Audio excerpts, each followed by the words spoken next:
Muy buenos días, muy buenas tardes, muy buenas noches, porque a cualquier hora, en cualquier momento y en cualquier lugar, mejor correr. Damián Cáceres, ¿cómo estás? Gracias, Dani, ¿cómo estás? No sé a dónde vamos a viajar hoy, a varios lados, me parece, ¿no? Y hasta en el tiempo, por ahí nos subimos a la máquina del tiempo y retrocedemos un poco, tal vez a fechas que a nosotros nos gustan mucho. Mira, es lindo lo de viaje en el tiempo, porque nuestro compañero de fondo largo de hoy Sí. ha hecho un recorrido él mismo en su profesión y dentro de su profesión en sus inquietudes, de qué se ocupaba, de qué se ocupa, de qué se sigue ocupando.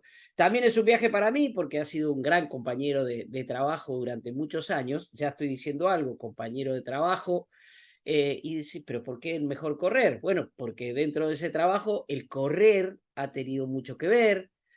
Hay una noticia, hay algo alrededor de él que va a ser muy importante y que va a ser novedad junto con el Maratón de Buenos Aires. Pero como siempre hacemos cuando presentamos a aquellos que nos acompañan en este lindo fondo largo, vamos a las redes sociales.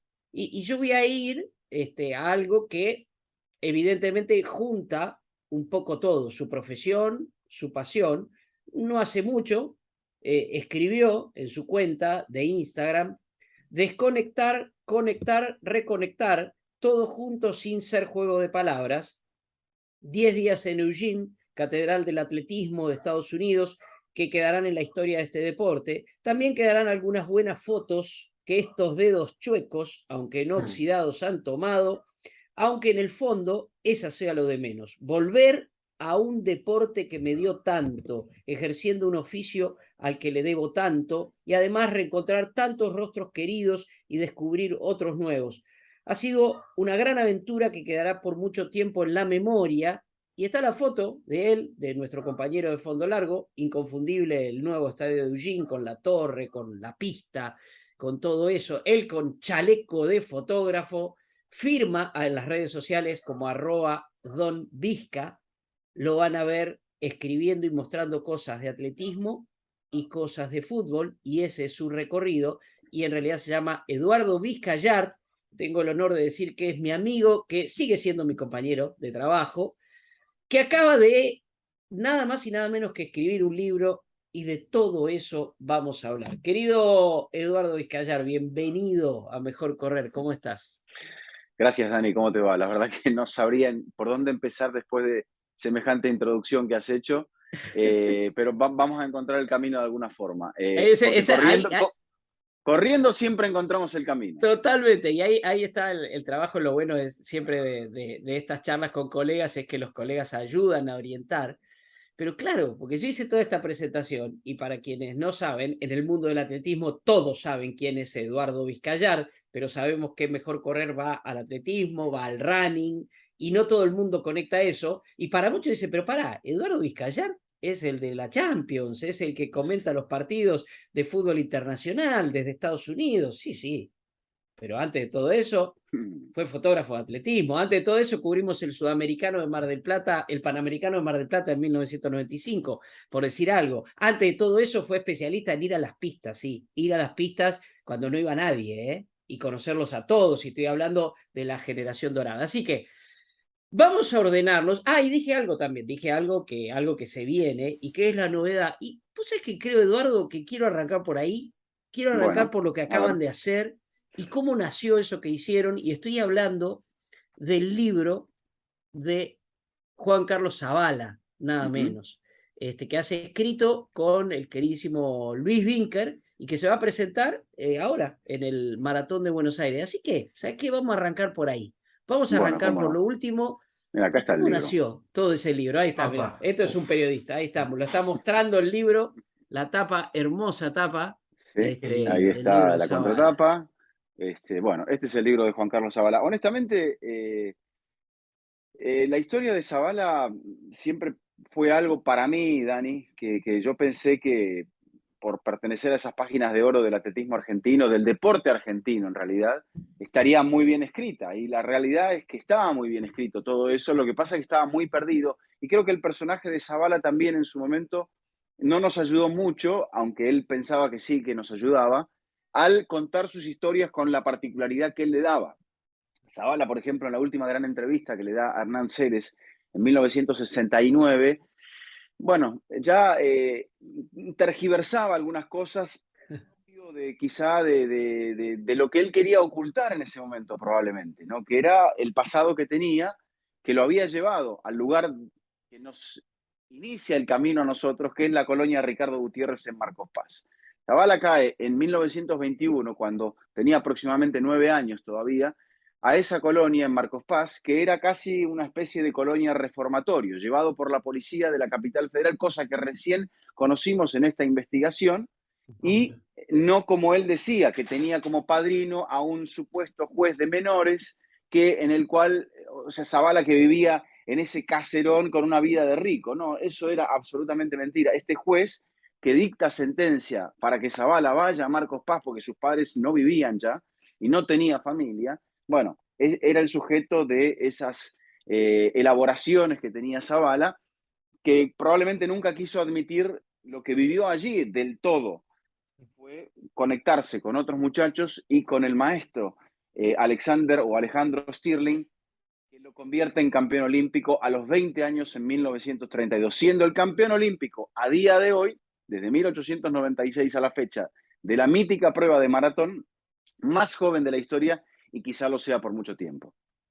Ahora, Ahora, Edu, a vos, perdón, Damián, porque sí, dale, dale, esto dale, dale. a vos, todo esto que es la investigación y estás, cuando lo charlábamos tanto que hablábamos sobre el libro, yo decía, es el misterio, Zavala es un gran misterio por develar, ese campeón olímpico tan joven en Los Ángeles y demás, pero todo empieza casi por un pedido de World Athletics de otra cosa, de que era querer hacerle un homenaje a Zavala, la World Athletics en Argentina, y se conectan con vos. Exacto. Bueno, en realidad no sabíamos todavía a quién se lo querían hacer. Ellos ya habían homenajeado a Ademar Ferreira da Silva, triplista brasileño, hasta el día de hoy único doble campeón olímpico del atletismo de Sudamérica. Y bueno, dicen, nos gustaría una figura del fondo, de la parte más del sur, eh, no sé, a ver, alguien emblemático, mostrarnos a alguien, tiranos un par de nombres, redactate algo. Claro. Entonces, bueno, 1928, el primer medallista olímpico es Manuel Plaza de Chile y 32 Zavala. Entonces yo voy humildemente con las dos propuestas. No por ser Claro, argentino voy a querer meter Claro. al mío. muy bien, muy Yo bien. dije, este es el pionero y este es el que vino después que ganó el oro. Bueno, escribite algo de los dos para que veamos acá y tal. Bueno, escribo algo de los dos y empiezo a profundizar, descubro el nombre de Stirling. Otra de las cosas es que, aparte de pasar de puntillas por el hecho de que él había crecido y había pasado 10 años en la colonia, Zavala casi no lo mencionaba esto, tampoco mencionaba mucho a Stirling, no sé por qué, pero entonces descubro el nombre de Stirling y me dice, la persona que es un inglés, me dice, vamos a ir por el lado de Zavala, me dice, pero tenemos que averiguar dónde vamos a colocar la placa. ¿Dónde te parece que puede ser colocada la placa? Y yo pienso, no sé, gana el sudamericano en el año 31, con todavía 19 años, no había cumplido 20, en 10.000 metros. Esos resultados sí están, los pormenores de la carrera no los conocíamos, y ni tampoco de lo que ocurrió ese fin de semana en Gimnasia Esgrima de Buenos Aires, que después sí lo conocimos, gracias al gráfico. Eh, entonces, nada, empieza a aparecer Zavala, empieza a aparecer Stirling, este inglés me dice, te puede ayudar seguramente este historiador austríaco. Y a partir de ahí, bueno, conecto con Rubén Aguilera, que es el otro autor del libro, y con Luis Vinker y con otra gente del atletismo. Incluso creo que le pregunto algo a Daniel, le pregunto a Ariel Scher, le pregunto a Ezequiel Fernández Mur, le pregunto a los grandes realmente, ¿no? ¿Qué hacemos? ¿Dónde colocamos el homenaje a este señor que no sabemos exactamente dónde nació, y que no dejó en un lugar, deportivamente hablando, porque consiguió su hazaña en el Coliseo de Los Ángeles o en las calles de Los Ángeles? ¿Dónde colocamos la placa? Y bueno, ahí decidimos que la placa, entre todos, que tenía que ir a este lugar, y el inglés me dice, vamos a ir a Marcos Paz. Me dice, y va a ser Zavala, escribite algo. Bueno, entonces ahí, en el ejercicio de empezar a escribir y a investigar, se abren muchos caminos, y bueno, Vinker inmediatamente dice, yo creo que con el volumen de las cosas que estamos empezando a descubrir, la ayuda del austríaco, ya estaba, el trabajo ya se empezaba a volcar todo de un modo colectivo, comunitario, muy, muy bonito. Y bueno, Vinker dijo, esto tiene que convertirse en un libro, y bueno, aquí está. ¿Y por qué el campeón excepcional? Porque nos dimos cuenta de que la historia y Zabala eran realmente excepcionales, cosa que todo el mundo se queda con que Zabala ganó la maratón olímpica el 7 de agosto y punto. ¿Qué fue lo que más te sorprendió en este naufragio o este museo detrás de la historia del ñandú criollo? Aparte de esta historia de Marcos Paz, que muchos no la conocen. Y mira, Damián, todo, la verdad, porque creo que la historia de Stirling en sí es una historia también extraordinaria. Un señor que después de la Primera Guerra Mundial abandona Europa, Sí, siendo todavía atleta. Stirling no era fondista tampoco, ni no, me imagino que tenía algunos conocimientos de educación física, que no existía como materia, como tal, ni como ciencia. Entonces, él llega a la Argentina y todavía compite en alto y en garrocha. O sea, sí. no tenía nada que ver con el fondo, no era ni siquiera velocista. Pero él supuestamente, no sé, traía libros de los finlandeses o los fue buscando. Y en 1925 alguien lo recomienda, creo que es el profesor Alberto Regina, que era director de la Asociación Cristiana de Jóvenes, una figura también muy importante en el atletismo de aquellos años, para que vaya a trabajar a la colonia. Y la colonia quedaba donde quedaba hoy Marcos Paz todavía, en el Sí, medio del monte, y era ir como casi a un destierro, me imagino. No era como trabajar en Buenos Aires, claro.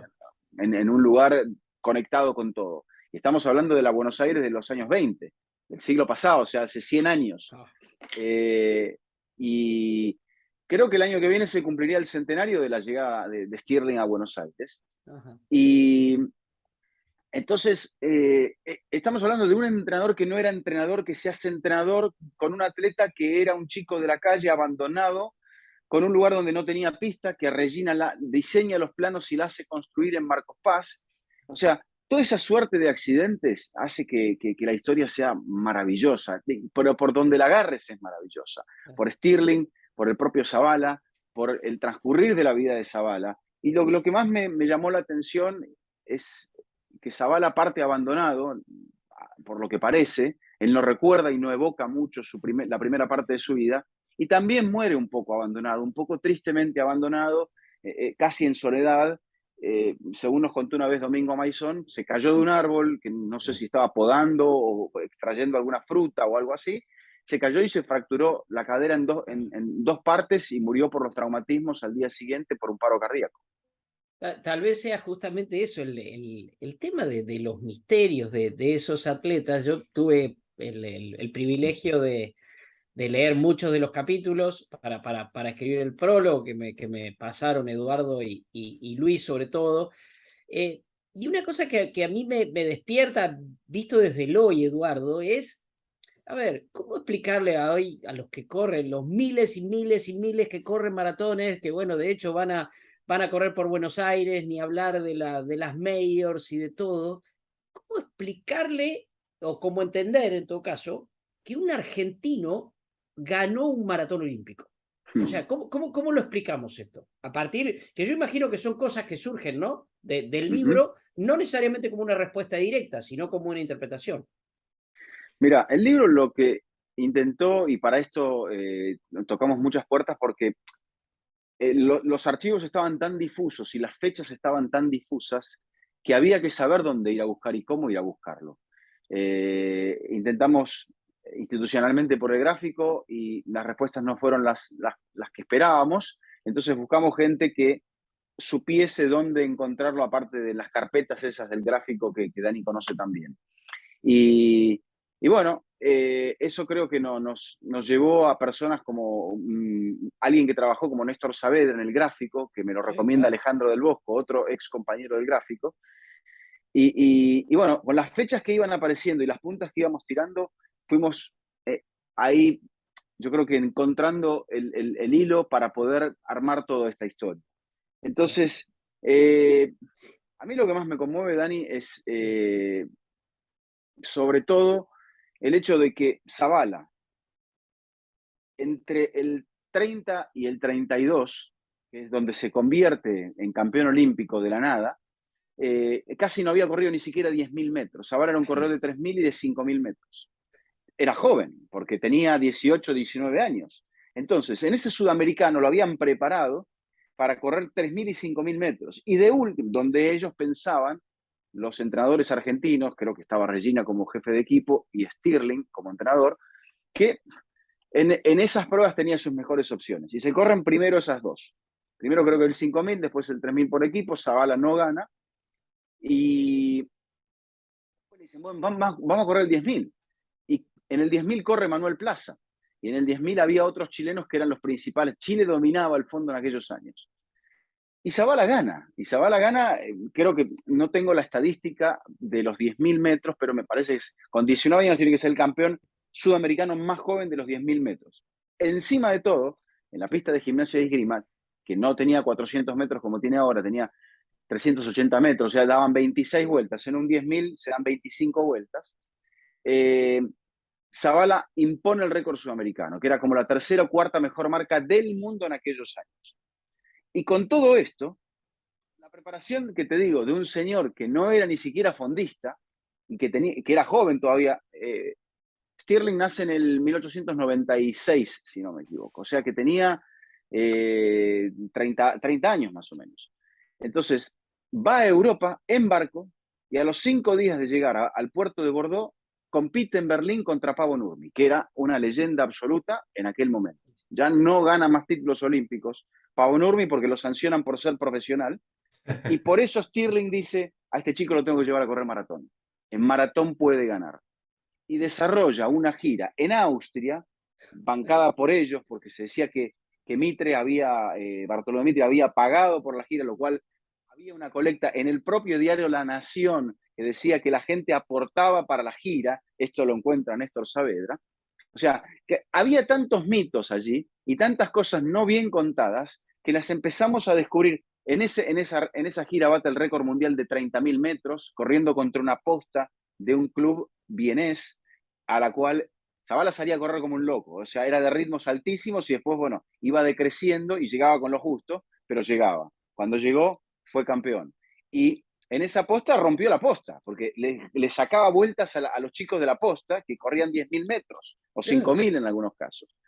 Y bueno, eso era permitido, Zabala bate el récord mundial y después con 20 años y días debuta en maratón, en Košice, República Checa, y hace la mejor marca mundial del año. Con esto, Stirling está convencido de que está para la maratón olímpica y lo lleva a Estados Unidos, también en barco, al cabo de volver a Buenos Aires en marzo, parten en mayo, llegan a finales de mayo y en junio empiezan a competir. O sea, no quiero seguir porque los voy a abrumar, pero en el camino pasan tantas cosas hasta que Zabala se planta en la línea de partida de la maratón olímpica y tantos accidentes y tantos errores que uno dice, allí se conjuntaron todos los factores, se alinearon todos los astros para que Zabala fuese campeón olímpico.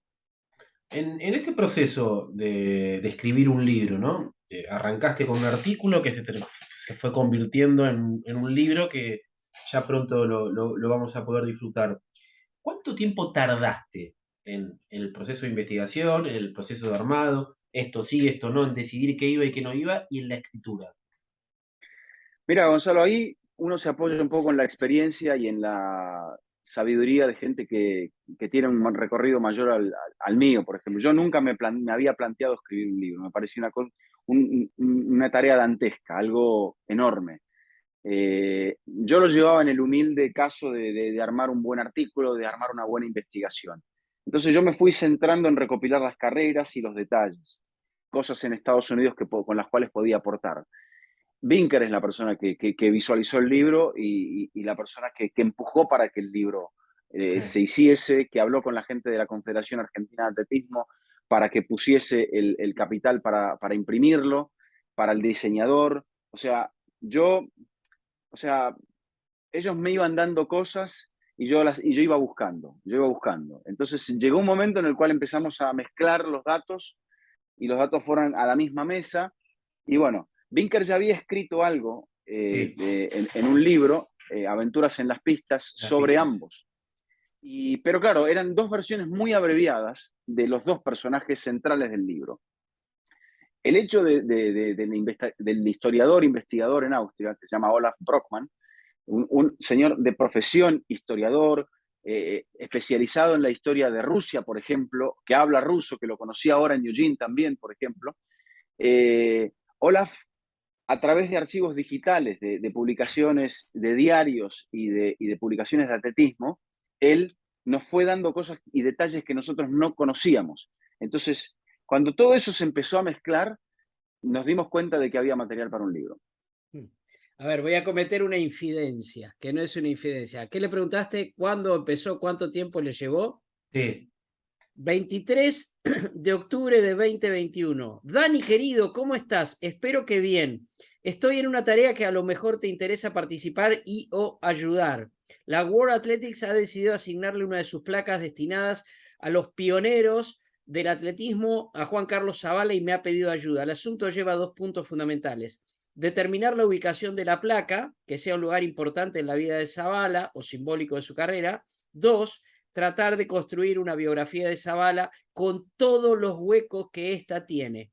Hay pocos documentos y muchas dudas. Esto me escribió el señor Eduardo Vizcayar el 23 de octubre de 2021, así que ahí tenemos una fecha que nos puede ayudar y la verdad, yo quiero dejarlos con las ganas de esta parte. Sí. Ahora vamos a hacer una pequeña pausa, vamos a escuchar un poco de música. ¿Por qué? Porque quiero que lean el libro. Lo que ha hecho Eduardo, lo que hizo Luis, lo que hizo Aguilera, es justamente hacer periodismo. Sí. Y es el viejo periodismo. Aparte, no tenemos, ahora, bueno, googleemos, sí, googlea Zavala, a ver qué te aparece. Las cosas que van a aparecer de Zavala van a ser después que se publique este libro, de que después este libro esté a la venta, ya está editado por suerte. Y eso es mostrar lo que no se sabe, y es un gran misterio. Sé que me estoy pasando un poquito de este primer bloque, pero es la última pregunta que quiero hacerte sobre el libro, sobre la vida de Zavala, y después sí me quiero meter en tu vida, Edu, porque tiene mucho que ver con el atletismo. Y con el atletismo, con aquello que hacemos nosotros acá en Mejor Correr, nosotros, yo por lo menos, Damián a veces se me suma, a veces no, porque él es periodista de raza más que yo. Wow. Yo digo que cuando hablo de esto, cuando hablo de running, cuando hablo de atletismo, no soy periodista. Yo promuevo esta actividad. A mí me gusta promover esta actividad. Pero bueno, en este caso sí, y hay una cuestión que une ahí la parte periodística, que es, y recuerdo una vieja nota del Gráfico, con una hermosa foto de Jorge Aguirre, maravilloso fotógrafo de los años dorados del Gráfico, que es Delfo Cabrera y Juan Carlos Zavala juntos en un café. ¿Cómo era? ¿Qué surge del vínculo? Claro, Cabrera fue después campeón olímpico muchos años después, en Londres 48, pero ¿qué surge de ese vínculo? Bueno, mira, hasta eso llegamos también, porque le traté de ubicar a Jorge Aguirre, creo que Bonelli, Carlos Bonelli escribió la entrevista. Sí, señor, Carlitos también, pero gran saludo. me dijeron que ninguno de los dos, bueno, creo que Aguirre falleció y que Carlos estaba en Barcelona o en Madrid, Sí. No recuerdo muy bien, y que no estaba muy bien como para brindarnos No, tuvo un gravísimo accidente y vive con eso desde hace mucho tiempo. Correcto. Entonces, bueno, gente en común con Daniel, le pregunto a Ricardo Alfieri y le pregunto a Aldo Abaca a través de su hija, ¿dónde fue tomada esa foto? Si había sido, nosotros pensamos que era en el bar de la vuelta de la editorial, en Paseo Colón y México, pero no, era en la Plaza Dorrego, en El el bar mítico, no sé si se No, llama Roma, Roma. perdón, no, Colón, el Roma es cerca de la Nación, perdón, saca eso, Claro, sí. olvídate. En Mezclé el bar de historias periodísticas. estamos mezclando, sí. Sí. En el bar de la Plaza Dorrego. Allí fue donde se hizo, donde otro gran personaje, Eduardo Forte, hizo aquella mítica foto de Sábato y Borges. En otra toma. La del Tano Forte era más cenital, más picada, porque se veían las baldosas blancas y negras, que era un poco ese cruce, como piezas del ajedrez de la literatura argentina, y aquí eran los dos grandes con la camiseta de Delfo. Y se lo pregunté incluso a Delfo hijo, y me contó a Fito, y me contó algunos pormenores. De hecho, quise incluirlo también a Fito, y Fito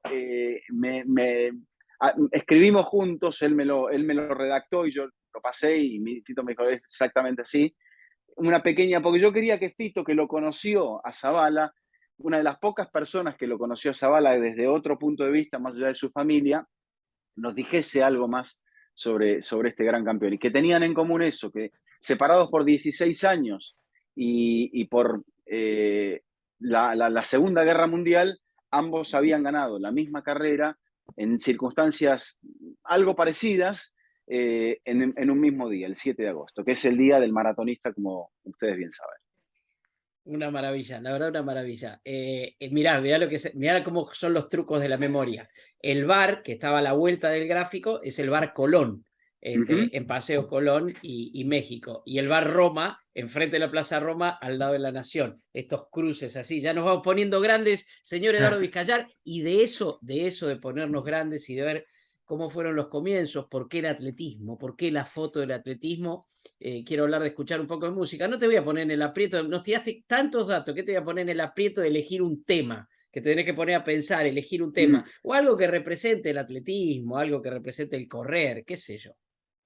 Carroza de Fuego. Eh, no, bueno, en esa línea, hace poco que se murió Vangelis, vamos a poner la música de los títulos de Blade Runner, que es mítica para la gente del deporte y de la televisión en Argentina. Ahí está. Seguimos charlando nada en segundos con el queridísimo Eduardo Vizcayar. Y aquí seguimos en Mejor Correr. Estamos charlando con Eduardo Vizcayart, de profesión comunicador, periodista, fotógrafo especializado en su momento en atletismo, pero grandes coberturas de fútbol también. Estuvimos un 5 de septiembre de 1993, infausta noche, el día del 0-5 de Argentina, grandes coberturas por todo el mundo. Detrás mío, para los que nos están viendo, no los que nos están escuchando, su última cobertura fue como volver al primer amor en el Mundial de Eugene, allí cubriendo con sus dedos chuecos, como dice. Yo quiero hablar, él no quiere hablar de él y yo quiero hablar Es de porque él, me pero caí de me caí de la bicicleta. Ahora ahí no está, corro como tanto porque Scaloni. tengo, sí, me caí de la bicicleta, entonces correr las rodillas ya, no pude correr como Dani, una maratón o como Damián. No sé si Gonzalo también es Oh, ultrafondista. todavía no. Pero, pero bueno, supe correr distancias en pista, que eso es un poco el comienzo de la historia. Bueno, ahí lo vamos a hacer, pero antes de cerrar el capítulo del libro, sé que Damián tenía una inquietud sobre uno de esos misterios, de los tantos misterios que hay alrededor de Zabala, Dami. Sí, ¿qué hay de cierto o si pudiste confirmar el supuesto vínculo de Juan Carlos Zavala con el nazismo? Recuerdo una nota que sacó nuestro querido Juan Trenado, Dani, en La Nación, hace 4 o 5 años, que habló, de hecho hablé antes de la nota con Juan, creo que vos también, pero nunca quedó claro si hubo o no hubo vínculo de Zavala con el nazismo. Mira, Damián, yo creo que resuena de un modo muy fuerte, Claro, porque creo que, bueno, Zabala coincide en el tiempo. Eh, lo que descubrimos, porque la historia tenía tantos huecos, es que después del 32 de su victoria, y él regresa en barco y regresa un poco después, hace un par de carreras en Estados Unidos. De hecho, hay la historia de una carrera que él corre en Los Ángeles, la de Los Ángeles, la maratón del Los Angeles Times. No sabíamos que había corrido esa carrera, ni que en efecto Stirling le había hecho correr 7 semanas antes de la maratón olímpica una maratón en Los Ángeles, para ver el circuito, para ver todo, para ver las sensaciones. Y Zabala abandona esa carrera y prueba el calzado, termina mal Zabala, termina muy mal, retirándose muy mal, cosa que él nunca admitió. Entonces es como que todo quedó olvidado, ¿no? Zabala vuelve con Stirling y se produce una ruptura entre los dos. Entendemos por qué la federación participó de todo eso y no creemos que haya sido por una pelea ni por dinero, muchas de las cosas que nunca sabremos en torno al gran campeón. Y en el 34, él sale a finales del 33, después de ser sancionado siendo campeón olímpico, por reclamar, o sea, que no lo utilizaran como imagen y que no se pusieran a lucrar sobre él. De hecho, hay una página en el gráfico donde él da su versión y la federación da su versión, que es antológica, y eh, él desaparece. Va a una gira por Estados Unidos, corre varias carreras, vuelve, ya no está tan en forma, pasa por Brasil, en una especie de festival de fondo traen a varios finlandeses, incluso hasta otro gran fondista de la época, Roger Ceballos, le gana a Zabala, y Zabala es como que desaparece. En el 35 casi no corre, una exhibición en Tucumán, eh, creo que es contra Humberto Delgado, en un campo de fútbol de 200 y pico de metros, que termina ganando Zabala sobre 10.000 metros, ficha por Boca y sale a una gira con un entrenador que él consigue en Alemania. Entonces ahí llega Alemania, perdón por toda la elipsis. En Alemania estamos hablando de la Alemania de finales del 35, principios del 36. Y estamos hablando de probablemente el apogeo del nazismo como gobierno sin haber entrado a la guerra.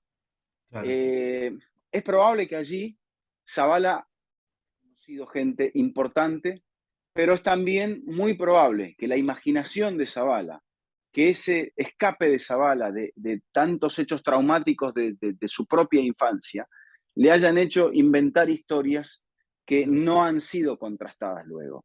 No hay una prueba fehaciente de que él realmente era simpatizante nazi y que tenía conexiones ciertas. Por ejemplo, en aquella nota de Bonelli con la foto de Aguirre, él dice que después del 32, perdón, Zabalita, va a cenar con Jesse Owens. Jesse Owens no estaba ni en la Villa Olímpica. O sea, Jesse Owens era un atleta de escuela secundaria, estaba en Ohio todavía.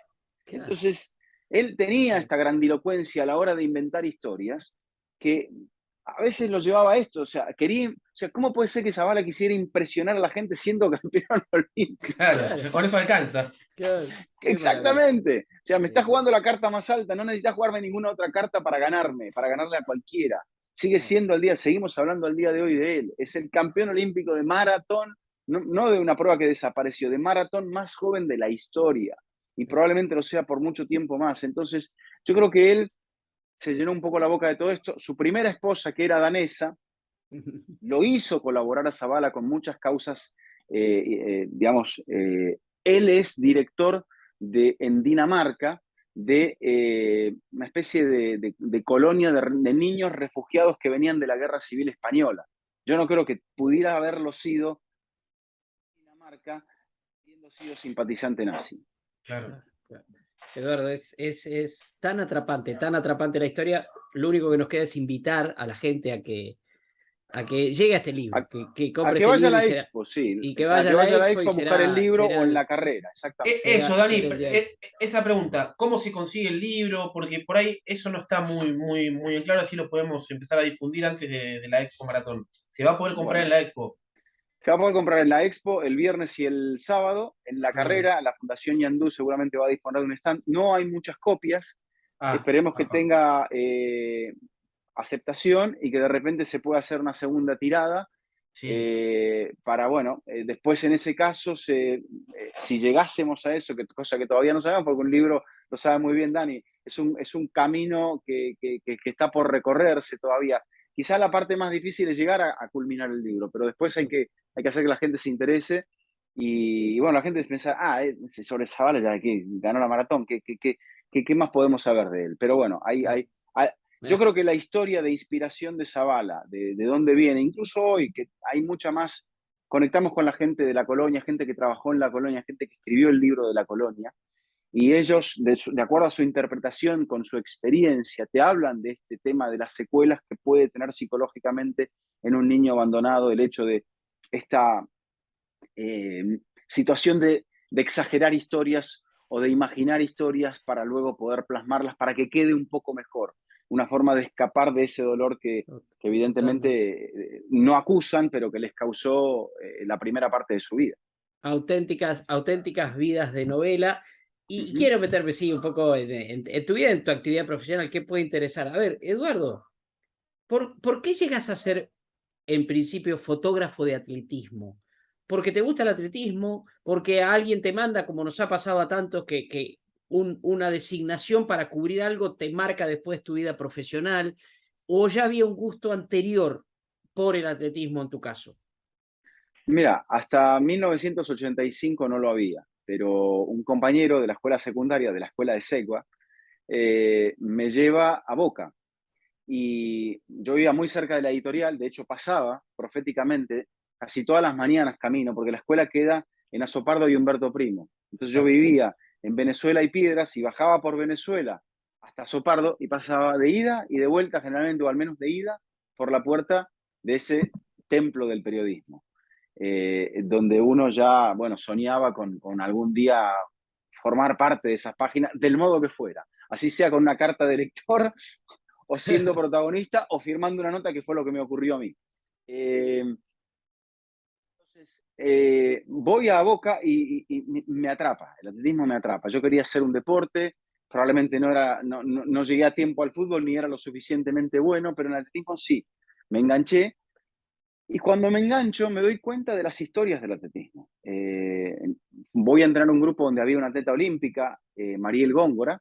Era la época, bueno, de gente que para Dani fueron más como Luis Migueles, una época muy bonita.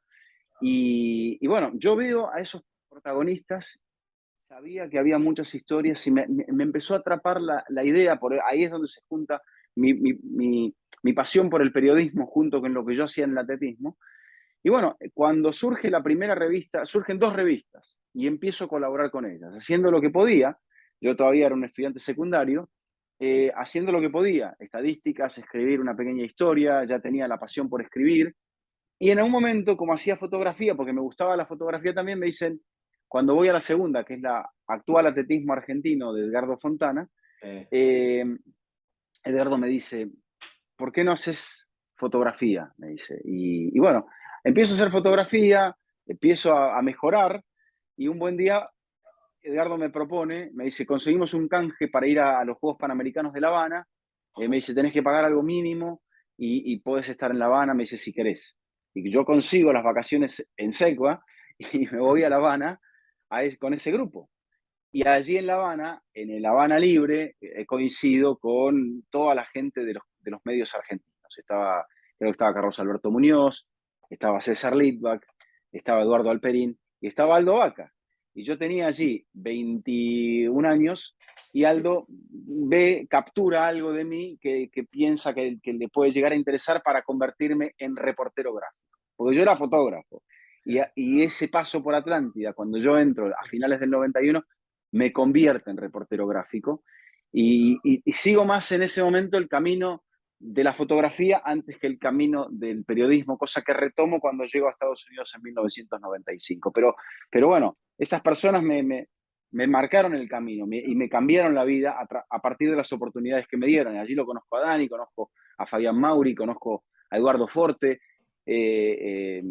conozco a todos estos maravillosos fotógrafos que le dan un poco de sentido a mi vida y a mi profesión. ¿Y qué diferencias, algunas son obviamente notables, otras tal vez son sutiles, notas entre esas primeras experiencias como periodista y lo que ves hoy con los chicos que quieren volcarse al periodismo, que cada vez hay más? Yo creo que la pasión, lo que pasa es que se modifica un poco la forma, antes había muy pocas oportunidades de volcarla y ahora hay muchas más, por suerte. Lo que sí debe haber, bueno, me parece que es el sentido riguroso. Yo, por ejemplo, ¿no? En mi primer año de atletismo descubro uno de esos libros de estadísticas de Luis Vinca. Y digo, esto es muy bueno, porque esto es reflejar la historia. Esto es como, por ejemplo, extrapolado, era como la crónica de la jornada de fútbol del gráfico. La Claro. formación, los puntajes, los La cambios, jornada los está aquí. goles. La jornada está aquí. Era eso metido en un anuario de atletismo. Y a partir de ahí dije, esta recopilación de la historia, o sea, ya había un interés, había una semilla de intentar, yo, o sea, como Dani, yo veía los gráficos, los volvía a leer, los releía, veía, o sea, descubría cosas que antes no había visto. Entonces ya tenía yo, me parece, al periodismo dentro por vocación, pero también veía las fotos y me emocionaban las fotos. Entonces yo entendía que ahí había dos cosas muy fuertes y cuando las pude amalgamar, bueno, creo que probablemente en ese aspecto mi vida tuvo mucho más sentido. Edu, a ver, quiero, no en la parte personal, que la conozco y no tiene por qué ser contada de ningún modo, pero me gustaría saber el quiebre que se produce en tu vida personal y profesional en aquellos inolvidables Panamericanos de Mar del Plata de 1995. Porque realmente hay un quiebre. Eduardo y yo éramos un poco la cabeza del equipo, él por la parte fotográfica, yo por la parte del escrito, pero Bueno, éramos un equipo. eras el jefe, eras el jefe. No, está bien, pero éramos Había un el equipo de estilo personas de las gráfico. cuales No, Daniel pero siempre... Pero Daniel siempre fue líder, él era jefe había muchos otros, estaba Aldao, estaba Matías Casulo, Aldao, Martín sí, Casullo, a esto voy, y lo digo, eso no es falsa modestia, o sea, la clave del gráfico era esta cuestión de trabajar en equipo, el cronista y el fotógrafo eran uno, eran una sola cosa. Me acuerdo que nos propusimos, Damián, audiencia, nos propusimos estar en cada lugar donde hubiera una medalla argentina. Imagínense, los Panamericanos del 95 se llenaron de medallas y era correr de un lado para ahí, íbamos a Chapadmalal, volvíamos, íbamos a la pista romana, íbamos para todas partes. Pero bueno, pero sí ahí se produce un quiebre, insisto, saca lo personal, pero se produce un quiebre, porque yo me acuerdo de estar con vos el día que Silio tuvo la famosa carrera, que fue una tragedia para él, los 10.000, sí. y después vos de ahí directamente te vas a Estados Unidos. Y al tiempo, nosotros seguimos en contacto, pero de golpe empieza a aparecer Eduardo Vizcayar comentando fútbol, Uh-huh. y de aquel fotógrafo de atletismo, básicamente, y de deportes olímpicos, convertido en un comentarista de fútbol. ¿Cómo se produce ese quiebre? Pero quiero quedarme, obviamente esto se llama Mejor Correr, no hablar de la Champions, hablar más de cómo te fuiste quedando, cómo fue siguiendo tu mundo vinculado al atletismo. Bueno, el fútbol ya era parte de mi vida. Lo que pasa es que yo tenía unos monstruos tremendos en el fútbol a los cuales trataba de aprender cosas. De tanto en tanto hacía una buena foto, pero no era algo tan habitual. De hecho, en el 94, y creo que el fin de semana de la Maratón de Buenos Aires del 94, yo no recuerdo si gana Toribio Gutiérrez, ahí perdón. Sí. Eh, Sí. Voy después, hacemos doblete con el Zoilo Horowitz, que en paz descanse el Zoilito. Con el Zoilo vamos a cubrir la maratón con Matías y con Martín, y después vamos a River en la tarde y juega contra Argentinos Juniors. Y ese día tuve la fortuna de hacer la foto de la tapa, que es una foto de Crespo festejando un gol. O sea, yo estaba en desarrollo como fotógrafo, porque desarrollarse en una profesión, en un oficio tan complicado que requiere tanta experiencia y con gente que sabía tanto, lleva tiempo, ¿no? Y con gente bueno, que realmente estaba muy por encima de lo que del talento que yo tenía como fotógrafo. Pero sabemos que lleva tiempo. Por ejemplo, grandes amigos de Dani, les ha tomado años, han pasado por laboratorio, por asistente de fotógrafo, por coberturas regulares, para luego hacer coberturas importantes, para luego terminar en coberturas mayores, en ir al mundial. Yo no alcancé a llegar a la última parte, pero en esos Panamericanos, bueno, mi vida se desvía. Yo termino en Estados Unidos porque conozco a alguien, una persona con la cual me caso, tengo un hijo, termino en Atlanta, y esta mujer tenía algunos contactos en Atlanta con gente donde ella había trabajado y me dice, un buen día hay una prueba de redacción en CNN. Yo voy a esa prueba de redacción y, para hacer el cuento corto, empiezo a trabajar en CNN. Yo nunca había trabajado como redactor en televisión. Empiezo a hacer pequeñas cosas porque ellos tenían un sistema de trabajo muy metódico, como en el gráfico, por ejemplo, cosa que el ejemplo de Atlántida y del gráfico lo vi repetido Claro. al hecho de entender que había trabajado, exacto, en algo que era un sistema pionero, un sistema no revolucionario, pero un sistema sustentado en algo que realmente tenía un método y por algo lo tenía.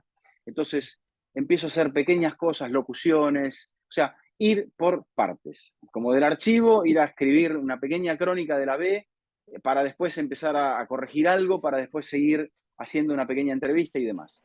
Y esto me lleva a que un día en ESPN alguien recomiende mi nombre. Y yo empiezo a trabajar en un proyecto en producción y un buen día alguien dice, Luis Omar Tapia, este muchacho puede comentar fútbol, ¿por qué no le damos una oportunidad?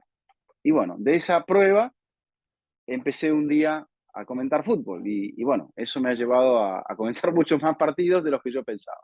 Ahora, esto, perdón, Dami, pero esta Dale, foto, dale. ¿qué significó para vos volver a una pista? Volver en el Mundial de Eugene.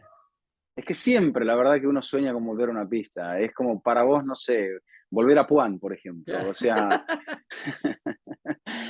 para mí volver a una pista es conectar con una parte de mi vida, conectar con esos Juegos de La Habana del 91, conectar con el primer nacional al cual yo fui en Santa Fe como fotógrafo, el primero que vi en Buenos Aires en el año 86, donde recuerdo una carrera de 5.000 metros que gana el tucumano Juan Pablo Juárez bajo la lluvia, a Silio, a Julio Gómez, recuerdo el olor de la pista, a ver a Luis Migueles ganar el 800 allí en la vieja pista del Sedena, que Del estaba Sedena. Claro. destruida.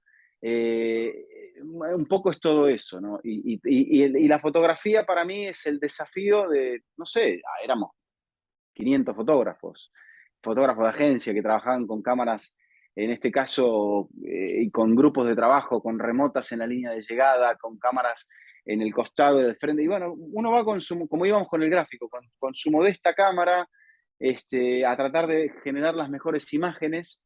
Y bueno, fue un poco ese desafío. Yo no tenía o sea, lo hice para la revista que me dio aquella oportunidad, que me dio la acreditación, pero no tenía ninguna presión. Y lo hice por el mero placer de estar ahí y de meterme otra vez en algo que a mí me había dado y me ha dado tantas alegrías. ¿Tenías algún corredor fetiche, digamos, preferido? O sea, Dani hablaba recién que él es un difusor. A mí en ese caso me pasa lo mismo. Yo tengo atletas preferidos. Ujú. Marita, es más, los mencionamos permanente, Mariano Mastromarino, Luis Molina, y la lista puede continuar hasta Flor Borelli hoy. ¿Tenías algún atleta que decías, es intocable para mí, lo adoro, porque se establece una relación diferente a la que pasa con otros protagonistas mucho más hoy con el fútbol, por ejemplo, o el básquet o el tenis? Sí. Es una Eh, proximidad casi familiar. sí, sí. Bueno, ese atleta para mí era Antonio Silio, porque Antonio, bueno, y tuvimos la oportunidad de ir a su pueblo, a Nogoyá, con Martín Casulo.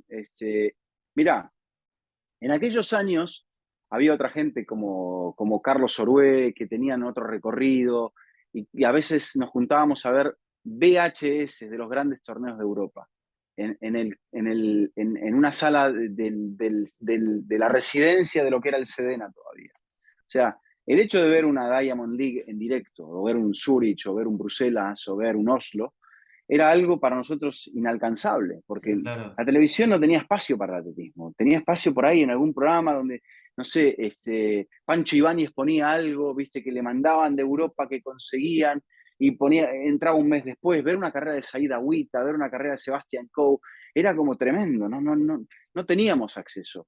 Y después de la época de oro del atletismo argentino, de los protagonistas que tuvimos a nivel olímpico, y de la desconexión que sufrimos por las circunstancias que hacen que el atletismo caiga. Y yo me encuentro con ese deporte caído, deprimido, que es el que veo en los años 80, con fenómenos que tenían el talento, pero que le faltaban los medios. Eh, entonces, cuando Antonio parte en el 89 a España, logra poco a poco, con las herramientas que tenía, con las marcas que tenía él y con la juventud y el ímpetu y con Cascabelo y con Manolo Rivera, meterse en eso. Y Antonio empieza a aparecer en esos grandes torneos. Corre en el Estadio Olímpico de Berlín, corre en Bruselas, corre en las grandes competencias. Y eso a mí me llegó de un modo, o sea, estaba enlazando el puente. Después vimos como, por ejemplo, Germán Lauro se metió en esos grandes torneos también, y hoy hay otros atletas que también aparecen. Creo que lamentablemente, creo que Belén Caseta, ese Sí. nivel, pero le ha faltado esa continuidad Sí. para poder mantenerse regularmente, porque, bueno, porque es muy difícil eso.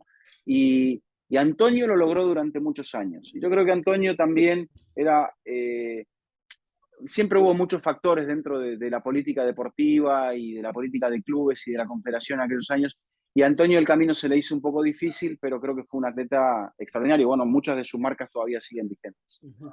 Eduardo, para ir cerrando, hace rato que no hago esta pregunta, siempre la hacíamos a los cierres del programa, porque siempre pretendemos nosotros unir el running y el atletismo. Oh, Tengo una imagen idílica, si querés, que es en la medida que se ensancha el running, sube en la punta como una pirámide hacia el atletismo. En tu visión, vivís en Estados Unidos desde hace mucho tiempo, otra cultura deportiva, otra cultura atlética, pero has vivido todo esto, nos acabas de dar una pequeña lección de historia así de vivida de esos grandes personajes. La pregunta concreta es, ¿pensás que el running le sirve, el fenómeno del running, ¿no? En la masividad, en la pasión, ¿le sirve en algo al atletismo? ¿Le puede servir en algo a mediano o largo plazo? Sí, yo creo que sí. Estamos viendo ahora incluso algunas atletas que han surgido del running y pueden encontrar que tienen condiciones o la voluntad o el deseo de pasar a ser atletas olímpicos, que es un sueño que todos tenemos. Yo tenía, ¿no?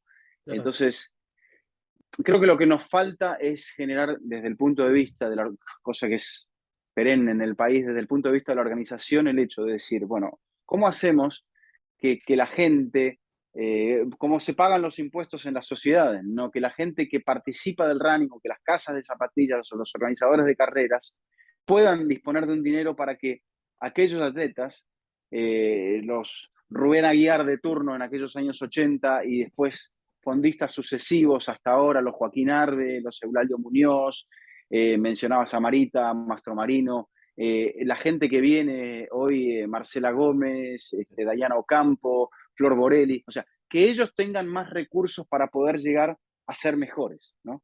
Becas, que sus entrenadores se capaciten, y creo que la base tendría que salir de allí. O sea que lo que pasa es que vos me decís, si yo como organizador de una carrera doy la parte que puedo dar, ¿quién la va a manejar después? ¿Con qué capacidad?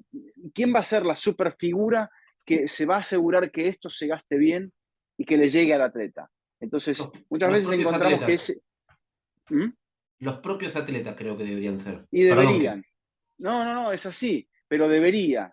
Pero tendría que hacerse con una integridad y una transparencia tan grande que hasta ahora no hemos encontrado a alguien que se haga cargo de eso. O sea, que sea el Sí. nexo entre el running y los recursos que se pueden generar, no solamente para aquellas fondistas, sino para aquellos saltadores, lanzadores, Lanzadores, velocistas, todo. Sí. todo. Ujú. Porque si vos me decís, voy a lanzar el disco, y vos decís, ¿y cuántas veces puedo participar en una carrera de calle? El fondista puede participar en muchas carreras de calle donde va a ganar un dinerito que le va a poder servir. Y esa platita que puede ganar le puede ayudar a una preparación, o la Fundación Yandú le puede ayudar a una preparación olímpica. Pero ¿y el lanzador de disco, el lanzador de martillo, el lanzador de bala? Va a depender necesariamente de la beca. Y para no depender de la beca o de que la empresa privada pague, o sea, no tenemos un impuesto de la empresa privada destinado todavía, sí lo hay en la telefonía, que era el principio del ENAR y que ha servido de mucho, pero en otros países una gran empresa decide que va a pagar, que va a aportar algo para el deporte de desarrollo y ese dinero no lo va a pagar en impuestos. Entonces, está bien, Claro. es tan largo el camino que por algún lado tenemos que empezar. Y si Totalmente. empezásemos por generar que de las carreras, del fenómeno del running, algo llegase al atletismo, creo que sería fundamental. Una forma de empezar es volver al pasado, volver a la Sí. historia, y es lo que han hecho ustedes con el libro de Zavala, que allí estaremos en la expo, invitamos a todos a que pasen y lo compren porque es una forma también de aportar con esto que está hablando Eduardo, con el desarrollo de todo esto que tanto amamos, que es correr. Edu, gracias como siempre y haremos Asadaña, el próximo viaje sin falta el Asadaña. ¿Cómo no? Bueno, acá está entonces el campeón excepcional. Ojalá que lo puedan disfrutar, ojalá que lo encuentren interesante como lo hemos encontrado nosotros. Después, la gente de Ediciones al Arco va a manejar lo que quede de la venta. Ojalá que quede poco y que podamos hacer otra tirada y que el libro llegue a mucha más gente. Y después, en algún momento, cuando, bueno, el papel, que queremos dejar una constancia en el papel, pase, quizá hagamos una edición en digital para que la gente la pueda descargar para que sea más simple. Excelente. Damián, un placer como siempre. Hermosa historia. Y el viernes a comprar el libro de Zavala en la expo y el domingo en la carrera. Me parece que es una oportunidad excepcional. Y como siempre decimos, mejor correr. Adiós.